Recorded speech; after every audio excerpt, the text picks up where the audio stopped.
ఈరోజు మనం మిక్స్డ్ బిర్యానీ చేసుకుందాం. దానికి కావాల్సినవి మటన్, చికెన్, కీమా, ప్రాన్స్.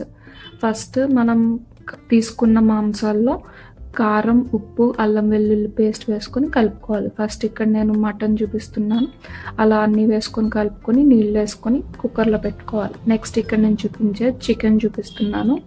నేను నాటుకోడి తీసుకున్నాను కాబట్టి మాంసం రెండింటిని కలిపేసాను, మటన్ని చికెన్ని రెండింటిని కలిపి కుక్కర్లో వేస్తున్నాను. అదే మీరు నార్మల్ చికెన్ అయితే కనుక సెపరేట్గా ఉడికించుకోండి. అలా కుక్కర్లో పెట్టి మనం తీసుకున్న అన్నిటిని ఇలా ఉడికించుకోవాలి.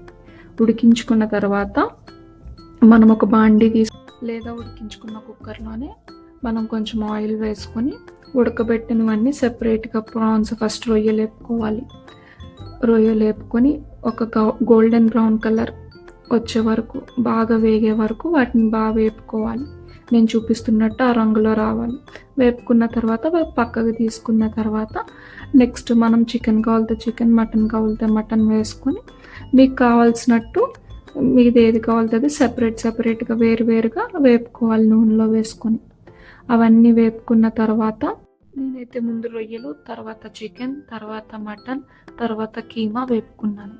అవన్నీ వేపుకున్న తర్వాత అవి మంచిగా వేగాలి. మీకు చూపిస్తున్నట్టు అక్కడ వేగిన తర్వాత ఒక ప్లేట్లోకి తీసుకుని తర్వాత బిర్యానీకి బాండి పెట్టుకోవాలి. బిర్యానీ బాండి పెట్టుకుని మీకు కావాల్సినంత ఆయిల్ వేసుకొని బిర్యానీ సరుకులన్నీ వేసుకోవాలి.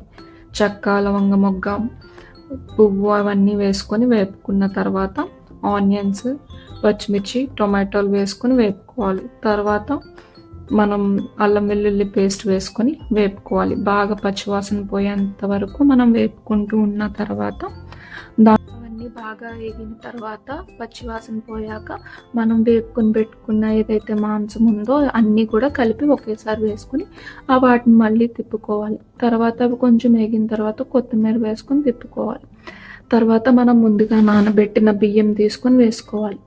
బియ్యం తీసుకుని వేసుకున్నాక అటు ఇటు మనం చేతితో కుదుపుకోవాలి, తిప్పకూడదు, ఎందుకంటే ముక్కలైపోతుంది. తర్వాత ఒక గ్లాస్ బియ్యానికి 1.25 కప్పు వాటర్ వేసుకోవాలి మనం. అవి వేసుకొని ఉడికించుకోవాలి. ఉడికించుకున్న తర్వాత మనం ఒక్కొక్కసారి చూసుకుంటూ ఉండాలి. కొంచెం ఉడికింది, ఒక 70% ఉడికింది అన్న తర్వాత కొంచెం మనం సిమ్లో పెట్టుకొని ఉడికించుకోవాలి రైస్ని.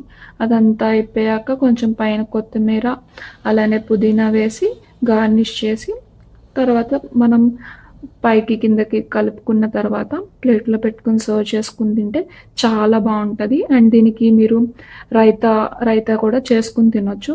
ట్రై చేసుకోమండి.